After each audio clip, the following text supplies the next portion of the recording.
Where's your proof that $150 million was offered from Bibi Netanyahu? No, I'm referring. Where is the proof? Please do not get angry. No, because I didn't want to cover this, and you guys insisted. And I told you, cover the I'm going to rip you apart. Where is the proof? We're not saying that it Netanyahu happened. We're really offered not Charlie saying that it $150 million. Jillian, So we're not. It is unbelievable how people put together theory. You know, they're like, what evidence do you have? By the way, the answer is none. We have absolutely no evidence. There's absolutely no reason to even suspect that is the case, let alone to determine that it's a fact. And all the things people are posing, it's just like, guys, Jesus Christ, man, I'm sorry. I just don't go for sloppy, kooky theories. Like, if you got some evidence, bring it to me, and I'll be the first one to look into it. But then people going like, he was waking up to Israel. Like, dude, he said release the Epstein files. And he once on an interview said, like, the pro-Israel people are getting a little too crazy when they're accusing even me of being anti-Israel. But that's about it. And like,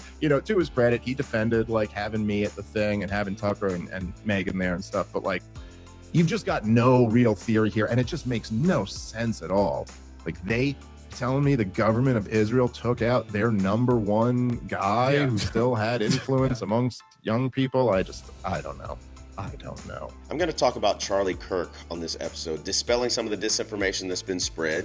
But there's an alignment happening, a unity of sorts from the far left and a small portion of people on the right, but not in the way you think. Hey guys, my name's Jason Wesley, and this is not a podcast. YouGov came out with a poll 3 days ago talking about how each side feels about violence and support of political deaths. Liberals, 16%, believe it's okay to feel joy when your political opponent is killed. Liberals, very liberals, 24%. Conservatives, 4%. Very conservatives, 3%. Justifying violence. Very liberal people have 25% answered yes, it's okay. You justified that you should do violence against your political opponents. Liberals, 17%. Conservatives, 8%. And very conservatives, 3%. And that 6-1 believe that they are okay in justifying violence against political opponents. That's a problem. Now, if you've been online at all since Charlie Kirk was assassinated, you've witnessed lots of love and lots of hate for Charlie. John 15:18 says, if the world hates you, be aware that it hated me before it hated you. If you belong to the world would love you as its own. Because you do not belong to the world, but I have chosen you out of the world, therefore the world hates you. Now, it happens to be that I usually tend to focus on things that the modern left is doing and saying because it's usually vile and reminiscent of a death cult. But what I'm more concerned about in this moment is the so-called Christians and those on the conservative right. Now, before I go on, what I mean by death cult is the modern left, not Democrats or liberals, although many Democrats and liberals agree with a particular position, they may not agree with how it's expressed, but the modern left that riots and loots and caused over $2 billion of damage during the Summer of Love, the modern left that has celebrated when Hulk Hogan died this past year. If you haven't heard, Hulk Hogan had a heart attack last night. All that hatred balled up in his chest, all that shit finally did its job. Took a long time, took way too long in my opinion. And for anybody who's like, the left is celebrating the passing, how dare... him, you and your mother, okay? I just want you to know that from the bottom of my spirit. That we're also upset that the shooter that attempted to assassinate President Trump missed. Well, it's a shame the person missed, but... You're scared of political violence, but you were hoping that he wouldn't have missed. Yes. He missed. He should have died. He's not good for this country, and he never will be. Wow. Ever. He's the worst person that could be ever.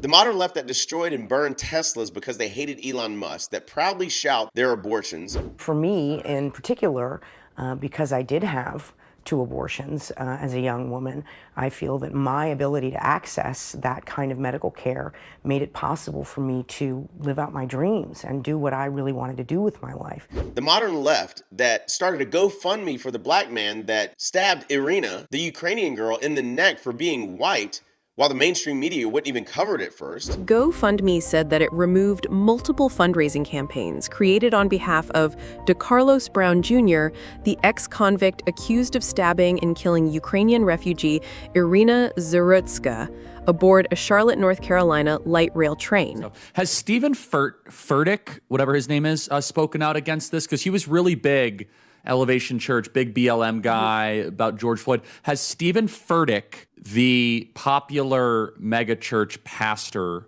has he spoken out against the black criminal who killed a white woman on a bus? Because he's in Charlotte. Like, if he did speak out, that would certainly be something making news in our area, and I have heard nothing about that. In fact, I have heard nothing from many of the— Weird. That's strange. Yes, from the social justice pastors who are very popular in this area. Although it has been an incredibly difficult week in our nation, we understand that in parts of the world there are tragedies that we never mention from this pulpit. But we want you to know that wherever you come from, whatever you're going through, we are here to bring Jesus into your situation. That modern left have been celebrating Charlie Kirk's death while his body was still warm. Oh man, Charlie Kirk. You know, to the Charlie Kirk family, did you see all that blood that came out of his body? It was like, whoa.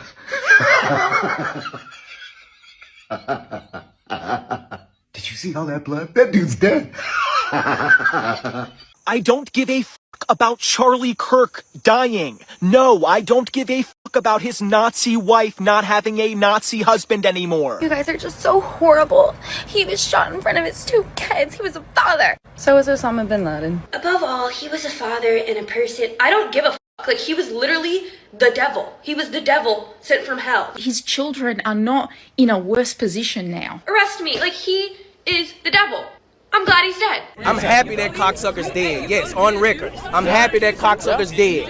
I've been saying we need to bring back political assassinations. I don't feel bad, and I don't think that everyone deserves the right to free speech. I think some people should be afraid to express their opinion in public. They celebrate death and destruction. One of their biggest voices in the online space is a cuck named Destiny, also known as Steven, justifying violence against conservatives and those on the right, and the only thing stopping him was that he was making money on Twitch. Troll the shit out of the DDoS kid. That's a guy, that's one of the people, like, legitimately, like, I was so, you have no, like, it's actually kind of scary, like, how close I was to getting people together to go down to his house and kill him and his family. Or it would have just been him and his father. Because I didn't know anything about it. Dude, that was some of the most fucked up shit in my entire life. I was so close to doing it, but I was making so much money on Twitch, and I don't know if Nathan was involved in yet, but for whatever reason I decided that the current life I had wasn't worth the risk of oh my god, I was so close to this fucking address. I had streets mapped out and you have no fucking idea. That's when I first started getting an interest in, like, owning a weapon. I got a permit to own a gun and everything. Holy oh, could you imagine watching Nunez's eyes pop out of his fucking head? Nothing would make me happier. Oh my god, I would fucking jerk off. So I would never need to browse porn again if I had a live video feed of Nunez being killed for crimes against his fucking country. Oh my god, it would be the most arousing fucking thing I could ever imagine seeing in my entire life. Conservatives have been disgusting for years, which is why I don't give a fuck about anybody that winds up at any of these rallies and gets shot or whatever the fuck, okay? Because they had no problem making fun of Paul Pelosi. The entire world would be better off if these people were permanently removed from these platforms. Like, there is no downside and only upside to see people like Candace Owens, Tucker Carlson, Tim Pool never be allowed to publicly broadcast their opinions ever again. You need conservatives to be afraid of getting killed when they go to events so that they look to their leadership to turn down the temperature. The issue is right now, they don't feel like there's any fear. If you wanted Charlie Kirk to be alive, Donald Trump shouldn't have been president for the second term. I'll give you one last chance, Destiny, to condemn the murder of Charlie Kirk. Yes, you are acting like a non-human. Why can't I hear Donald Trump condemn violence in this all country? right, you won't condemn it. Okay, we've all heard you repeatedly refuse to condemn it. And we've heard Donald Trump refuse to condemn it too. But for some reason, the leftists on YouTube are a bigger deal. Unbelievable. Yeah, what's incredible is you don't have the basic humanity to condemn it. You'd rather taunt his widow. I find that sickening. Now, we already know that the modern left's language keeps getting more and more radical, calling for violence. You can even be an Orthodox Jew and they'll still call you a Nazi, even though they claim to be socialists and don't even know that the term Nazi means National Socialist. These leftists, like Twitch streamer Hassan Abi, I believe, wants blood in the streets. Left-wingers, liberals, you need to be fucking showing your opponent's guts on there, okay? You need to be gutting them. You need to be shanking these motherfuckers and letting their intestines just ride on stage. Kill them. Kill those motherfuckers and murder those motherfuckers in the street. Let the streets soak in their fucking red capitalist bloods, dude. Slice them up. Slice them and fucking dice them. It's the highest number of anti-Semitic incidents that you guys have seen since, in what is it, the 46 years that ADL has even been tracking anti-Semitic incidents. But are they also becoming more violent? I mean, 2 people are dead this morning. We have been saying this. You know, when people scream lies, protesters about the Jewish people or the Jewish state, accuse us of being Zionists and committing genocide. These lies have consequences. And repeating them and normalizing them, those who tell us that anti-Zionism is a legitimate political ideology, it's not. Those who say that chanting intifada revolution is legitimate, it's not. And so when you call for violence, we shouldn't be surprised when violence actually ensues.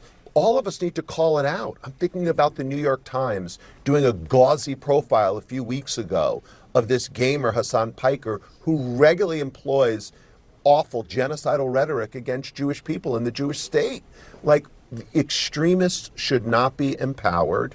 People who spout prejudice should not be platformed.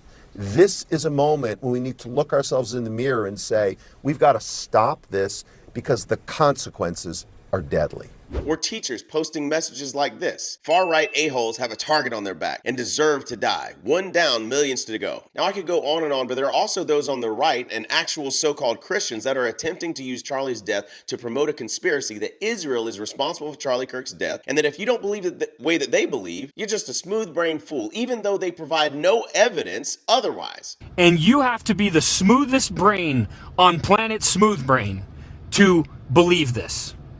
Okay? These are the same people that are now saying that there's no evidence whatsoever that Jeffrey Epstein trafficked anyone to other people. Is there ever like a public resolution of this story? No, because Israel's controlling our government. So no, the answer is no. Trump is powerless against him. We haven't had, I don't think we've been a sovereign nation since they shot JFK. And when I say they, it's like people online say, what do you mean by they? I'm talking about Israel. I don't want you guys to read in between. I'm talking about Israel. So let's stop making that a taboo subject because they've gone mask down. Everything they're doing is demonic. I want nothing to do with it. I will never support Israel into the future. So let's get into it. James 1:19 and 20 says, let every person be quick to hear, slow to speak, slow to anger, for the anger of man does not produce the righteousness of God. Charlie's body wasn't even cold before these people started blaming Israel. You'll see these influencers post the reason why Charlie was killed was because he was waking up about Israel. And this guy, Ian Carroll, has been on Joe Rogan's show. He was a guest host of Candace's show this summer, was on Twitter saying the Israelis did this. Where is this evidence? That was crazy talk. And they'll post a small clip of him saying that they're going to ethnically cleanse Gaza. I gotta be careful the way I say this.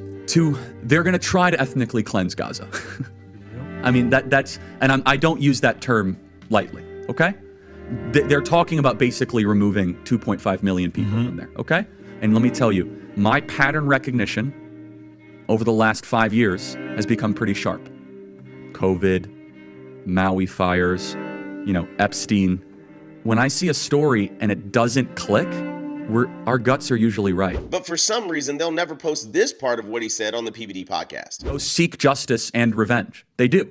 This idea that they need to have a truce or a peace treaty, that's morally crap after you see women and children be burned alive and dragged to the streets. But there are some serious questions here, Patrick. And let me tell you, my pattern recognition over the last 5 years has become pretty sharp. When I see a story and it doesn't click, our guts are usually right.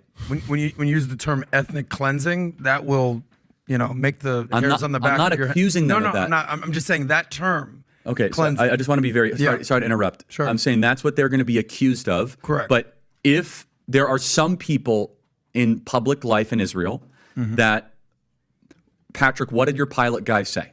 I want only Jews in Israel, right? Okay, that is a form of ethnically cleansing because 20% of Israel is Arab. Muslim. Correct. You'll see Candace fuming about Netanyahu reading a part of a letter that Charlie wrote to him saying that he refused to go to Israel. First and foremost, that letter he is holding up, he is severely misrepresenting.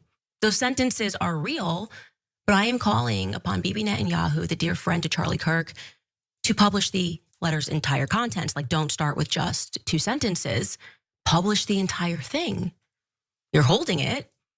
I'm saying you're severely misrepresenting the contents that in May, Charlie was concerned about Israel and their influence on American politics and how they were pushing things that he felt were in conflict with his beliefs, free speech here in America. Even though she's been on this anti-Semitism tour, having people like Milo Yiannopoulos, who's not gay anymore. So you say you're a reformed or a recovered homosexual? I say ex-gay because it sounds hilarious, but the truth is... Ex-gay does sound good. It's good, isn't it? On her show saying that Islamists get overly emotional and hot-headed sometimes. You know, maybe our friends, followers of Muhammad, maybe they're a little hot under the collar sometimes. Maybe they get a little, over emotional sometimes, and maybe they commit acts that are impossible for me to wrap my head around.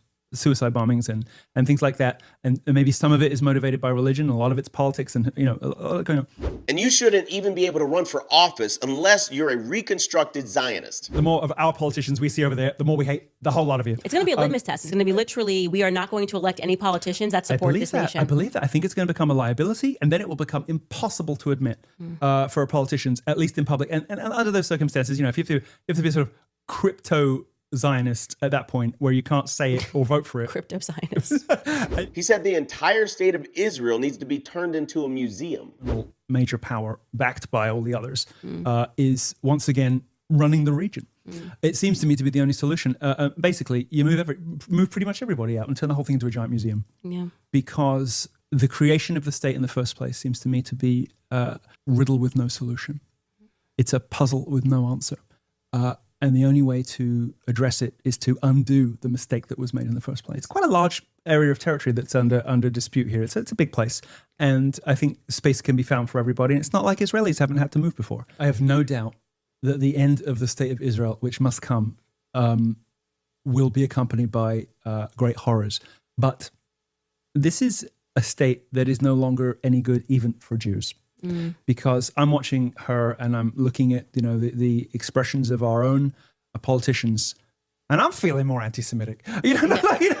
My whole life has been a war against anti-Semitism, my own. Trying not to. I'm trying not to hate people, but everything in my body is making me go.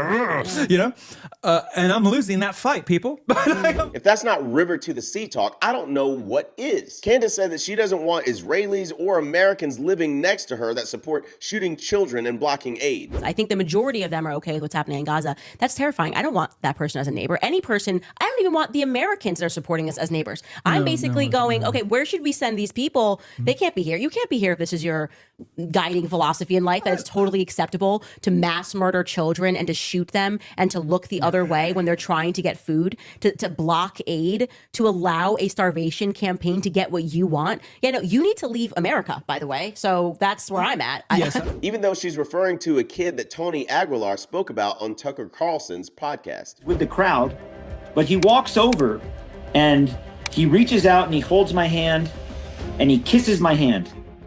He kissed me and he said, "Thank you," in English. "Thank you." And he collected his items and he walked back to the group. And then he was shot at with pepper spray and tear gas and stun grenades and bullets shot at his feet and in the air. Amir walked 12 kilometers to get food, got nothing but scraps, thanked us for it, and died. Brown eyes. My son has brown eyes. I see my son's face when I look at him. That we later found out was alive. He reached for my hand and he kissed it and put it to his forehead and he said, "Shukran." And he places his hands on my face and he kissed me. When you see the actual footage, it's clear Aguilar was embellishing quite a bit.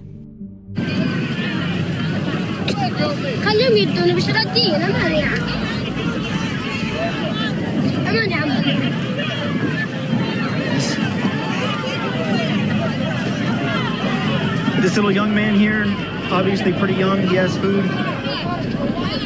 Go home, okay? Thank you.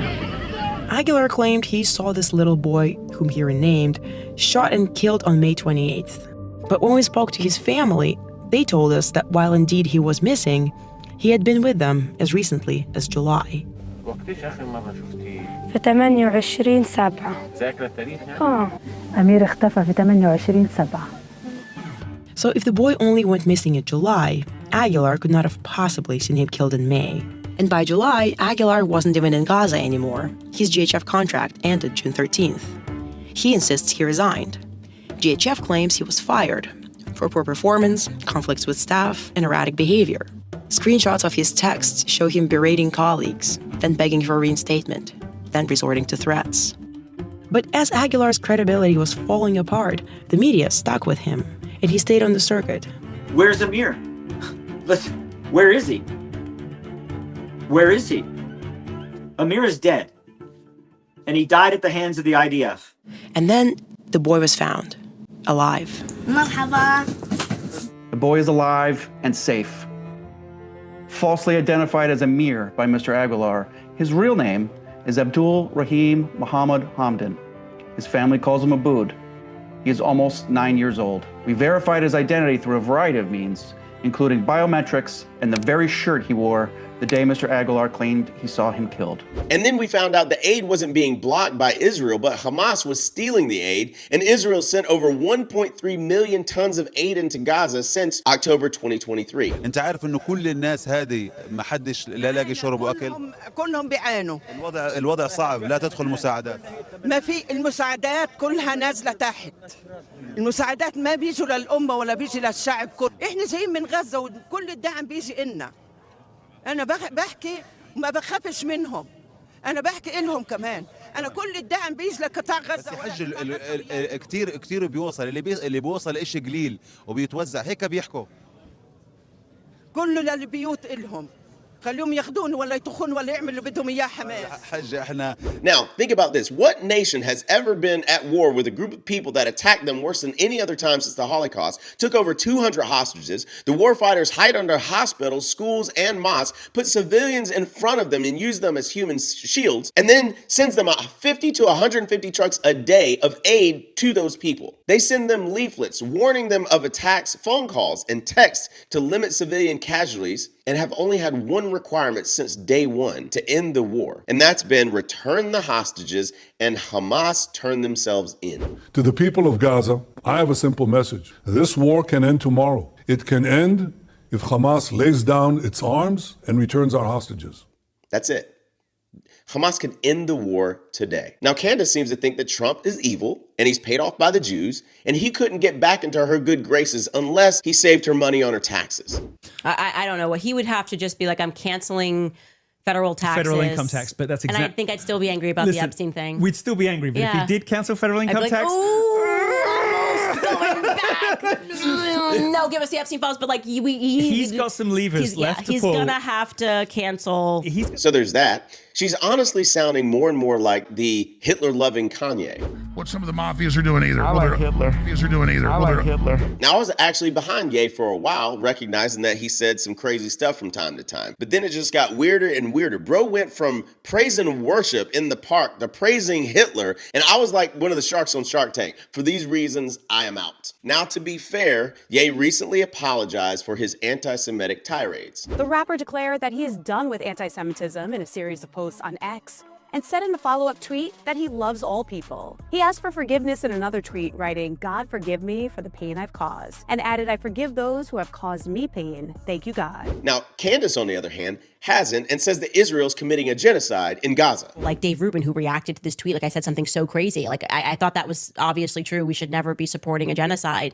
And I believe that every moment of October 7th was planned, and not even just like months in advance, years in advance, that they had planned to expand Israel's borders. You're talking about a nation that actually could commit a genocide October 8th and didn't and haven't and sent in aid. They are terrible at committing genocides, if that's the case. They're the worst country ever at committing genocides, if that's what they think that is going on. Now, Candace also has been claiming that Charlie was becoming a Catholic like her and Milo. Charlie was praying the rosary. Charlie was going to Mass. One of my last conversations with Charlie was me joking with him saying, just make the last step, okay? You are, I said specifically, you're too smart to be a Protestant. Just take the last step, Charlie. He says, ha ha. He was speaking about Mary. And typically when those steps start taking place, you stop referring to yourself, as I did, as a Judeo-Christian. I guess she missed this. This is not a major issue for me between me getting along with Catholics, me loving Catholics, me thinking that Catholics are doing a great job for the planet or for the world. But I personally would not be able to enter into a faith that believes that anybody except Jesus Christ our Lord was without sin. And that's my final comment on Mariology. Happy to debate it with others if that is that ever surfaces. So again, we're also here on the Charlie Kirk Show. We're very ecumenical. I just want to say again, Catholics are just fabulous in so many different ways. They fight for life. They fight for marriage. They fight against transgenderism. I have three major theological disagreements with Catholicism. It's not a mystery. I talk about it publicly. The first of which would be the infallibility of the Pope and the whole process and the idea of the Vatican. The second of which is Mariology. And the third of which is just less important, but it's transubstantiation. I do not hold that view. To that, I said that Catholics were excited, hopeful about Charlie. I don't know why that caused so much people to be upset. Like, what is wrong? Like, we are Christians. We should be, no matter what, defending one another. He obviously didn't convert, but also the nastiness towards Catholics just needs to stop, point blank. I mean, Erica Kirk was raised in a Catholic family, so that was a strange thing to have people react so crazy. I don't lie. But now she seems to believe that someone put a hit on Charlie, and I'll let you guess who that someone is. I don't like small lies. And remember, Bibi started this. I am responding to his shamelessness, shameless misrepresentation of what Charlie was going through and what Charlie was saying. Because, and I want to be clear, to me right now, it feels, and I'm using a corporate term here, a bit like a hostile takeover, okay? Charlie builds the company organically on the basis of Charlie and Charlie's honest ideas. Suddenly, that company's got a lot of money, and Charlie's honest ideas are starting to change or maybe add more color. And now he's getting financial threats. He's being called names. He increasingly, he's being told who and what he's allowed to speak to, and he's taking a stance. He's taking a stand privately up to these people, and then it doesn't matter anymore because Charlie's dead, and those very same people who were pressing him are now doing, like, very quickly trying to set in stone that, oh, Charlie, essentially the energy is Charlie died for Israel. He's just one of us. Nobody ask any more questions. That is literally untrue, and we're not going to allow it, okay? It's just not true. On a side note, Candace says that she was really good friends, maybe even best friends with Charlie Kirk. We were really close, and he was my best friend and my brother. However, I don't remember seeing her at his memorial or funeral. But what I do remember seeing was a bunch of videos immediately following the assassination of Charlie Kirk that were paid promotions. We got to make her get into her ego so she shows up and posts it on social media. Nope, actually, while I'm attacking the feds, maybe not going to a public event, which the feds are organizing, is probably a very good idea. I'm good. You know what I'm going to do? I'm going to listen to Power on my headphones and go see Ye. How's that for a memorial for Charlie Kirk? That feels like the right thing for me to do right now. I mean, I'm not going to this memorial because it's strange. Now, to be fair, in one of her recent episodes, she did dispel the rumor that the security guy was making hand signals of when to shoot Charlie. And one of Charlie's mentors, who was attempting to do CPR on the way to the hospital, confirmed as much on Hannity's show. And I'm yelling, "Come on, Charlie, come on, come on." Meanwhile, my phone is still on. My son and daughter-in-law are hearing this whole thing. And his security team, again, Justin, Dan, Brian, and Rick, they love Charlie, but they're much cooler than I mean, they're just carrying out, they're calmly, but they're swiftly doing exactly what they were trained to do. Rick starts praying out loud. I'm praying out loud. I always thought the hand signal theory was stupid from the first clip that started going around, and it reminded me of QAnon that was right about 2 out of every 10 things. That's why I never jumped on the QAnon bandwagon. I was on board with some things that they were saying, but then, like with Ye, it got weirder and weirder. Trump's going to emerge from the bunker and then break the chains and then put everyone in jail who's a part of this child sex trafficking ring in this pizza joint and take his rightful place at the Resolute desk. I'm like, what the hell are y'all talking about? Just wild speculation at this point. At least during COVID, we had studies that showed that masks didn't work. The vaccine caused myocarditis among young healthy males. COVID came from a lab in Wuhan, and the vaccine was mostly effective for elderly people with pre-existing conditions. Now, they told us that that was wild speculation and conspiracy theories, but we actually had science and evidence that backed up our claims, and we knew that they were gaslighting us. That's why all the truth has been coming out recently, that we were correct. But now these conservatives base everything on a vibe instead of the actual truth. And also what you think about this. I feel like they're two separate people. It's just a vibe that I have right now. So I would discern that we are looking just vibe again. Even though we have footage of the shooter running on the roof and kind of falling off onto the ground. We have home security video camera footage of the shooter walking to campus in the morning. We also had the shooter on another camera walking back to campus. People like this guy were commenting on Ian's post. He also said he left it wrapped in a towel, but the FBI showed us a photo of it in a box with no towel, while Ian affirmed him like, yeah. And then when I commented about basic evidence collection, that the towel would be put in a bag, the rifle would be disarmed and put in an evidence box, Ian calls me a moron because he says his buddy was literally the one who found the rifle. You mean to tell me that the report from the officer on scene counters the official report from the FBI, and you know about it, but you didn't mention it in the video you made about laughing about the text exchange over Discord? I mean, this seems like there would be groundbreaking news, and I would actually be open to reading it, which I told him. Now, maybe we can do a FOIA request, but sadly, Ian stopped responding after inviting me to keep going. But that's usually what cowards do. I've invited him to have a conversation. Personally, doesn't have to be recorded, doesn't have to be live or anything, but he did what a typical keyboard warrior do. He would rather argue in the comment section. Now, the difference between he and I is I actually care about the truth. He cares about clout and being right regardless of the evidence being contrary to his assertions. He'll post speculations about Max Blumenthal, who's on the left. And this? What would happen This if is the our president ally. just, if he suspended arms to, if he suspended arms to a country that carries out assassinations all across the globe, that specializes in assassinations, that has an entire wing of its intelligence services that conducts assassinations, including with household goods like pagers, would you not be scared? And this? He did not like Bibi Netanyahu, and he said that to me many times, and he said it to people around him many times. But he won't post the main part of what Max said. So that I didn't say that. I don't have I can't see any hard material evidence that Israel had him killed, but there's this fear. There is no hard evidence. There are conspiracy theorists who think Israel killed Charlie Kirk. They have yet to provide a shred of evidence proving that.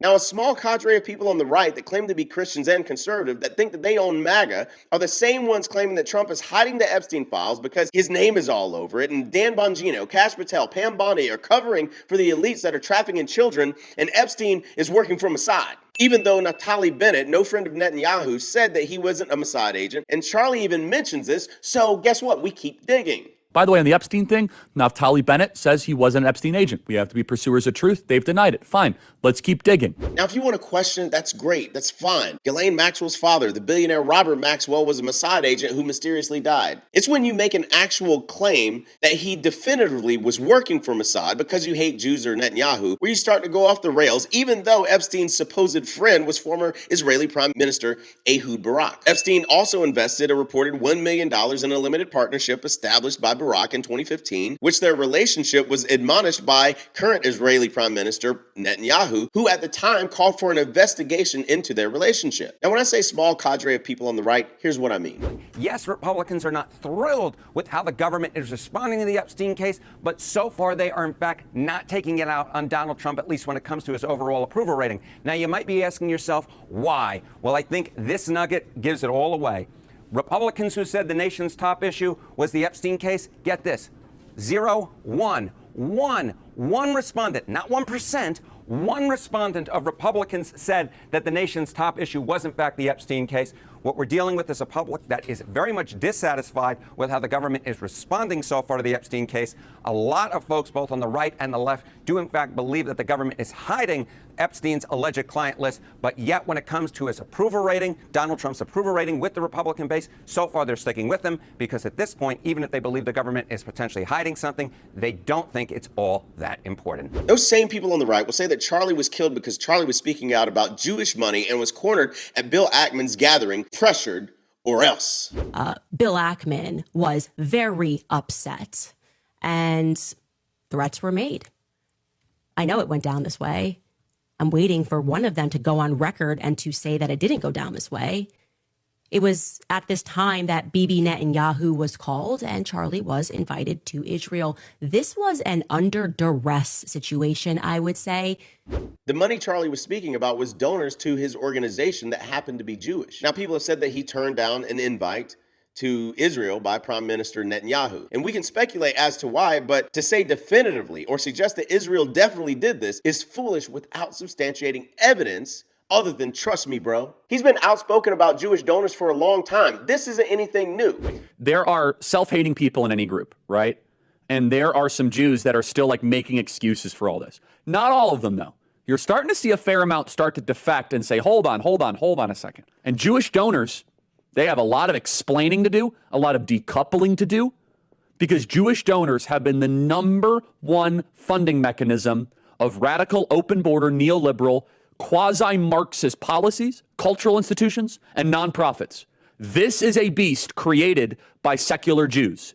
And now it's coming for Jews, and they're like, what on earth happened? Charlie also listed off a bunch of names at the PBD podcast of elites that happen to be Jewish ethnically, but not religiously.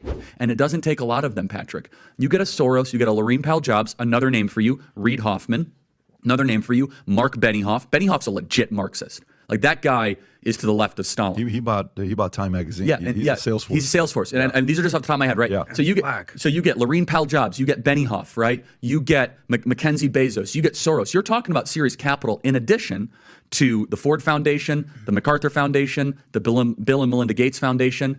Some other Jewish money people he mentioned was Mark Russell Benioff, who owns Time Magazine, who also happens to be Jewish, Lawrence Edward Page, who owns Google and is Jewish, and his maternal grandfather immigrated to Israel, although he grew up secular. Now, Charlie has addressed the question of anti-Semitism, specifically about Candace Owens, and this is what he had to say. What's your relationship with Candace Owens nowadays? She's a great friend. You know, look, I don't agree with everything Candace says, but you know what I don't do? I don't stop being friends with people just because people morally blackmail me. I don't do that, and you shouldn't either.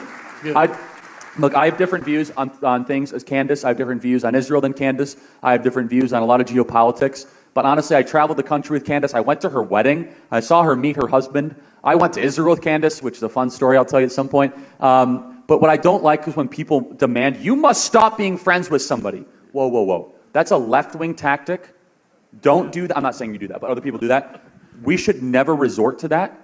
In fact, if you believe what I believe, shouldn't you want me to be friends with people that don't agree with us? Shouldn't you want me to also be a tool of influence? And so I think the world of Candace. She's a great mother. She certainly has very, very fun opinions at times. And she's a great talent. She says a lot of stuff that sometimes I don't agree with, but that's what makes our relationship and our friendship interesting. My advice to all of you, you might not like somebody, but never tell somebody like me to stop being friends with somebody on an interpersonal level just because of disagreement. It's bad. It's what the left does, and we should rise above it as conservatives. Thank you so much. And I can't believe I'm actually saying this, but I agree with Cenk Uygur of the Young Turks here explaining the basic truth of anti-Semitism that Candace has been spewing. Yeah, it's like textbook anti-Semitism to say there's a ring of Jewish people that secretly control society, media, DC, etc. I don't know a trope that is more anti-Semitic than that one. Guys, there's a giant difference between saying the government of a country is doing something wrong, like the government of Israel. Can they be criticized? Of course, right? Can lobbyists for Israel, AIPAC, Democratic Majority for Israel, etc., or lobbyists for Saudi Arabia or any other country be criticized? Of course, right?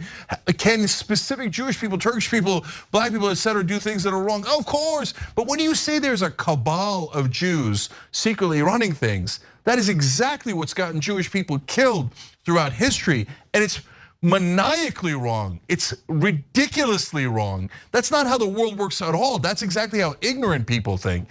So I can go on and on about how wrong Candace Owens is here, but she's mainly wrong for putting me on the same side as Shmuley. Okay, kidding about that. She's definitely mainly wrong for being a wild, horrible anti-Semite. Listen, it's okay to be skeptical. It's okay to have questions like, why was it 6 hours before there was a response on October 7th? Why was nothing done when Egypt warned that there was a buildup along the border? Now, there are many plausible answers, and one could be that there are evil people that are backstabbing the prime minister, just like many in the US government impeached Trump twice and tried to throw him in prison. I don't know, and I'm also not gonna speculate that this is exactly what happened. Trust me, bro, because of vibes. Israel's the side of New Jersey that's saying that Netanyahu knew or there was intelligence here. But I think some questions need to be asked. Was there a stand down order? 6 hours? I don't believe it. Israel's the size of New Jersey. When I took a helicopter ride from Jerusalem to the Gaza border, it's 45 minutes. Wow. 6 hours. They're live streaming the killing of Jews. Did somebody in the government say stand down? That is a legitimate, non-conspiracy question. The whole country is the IDF.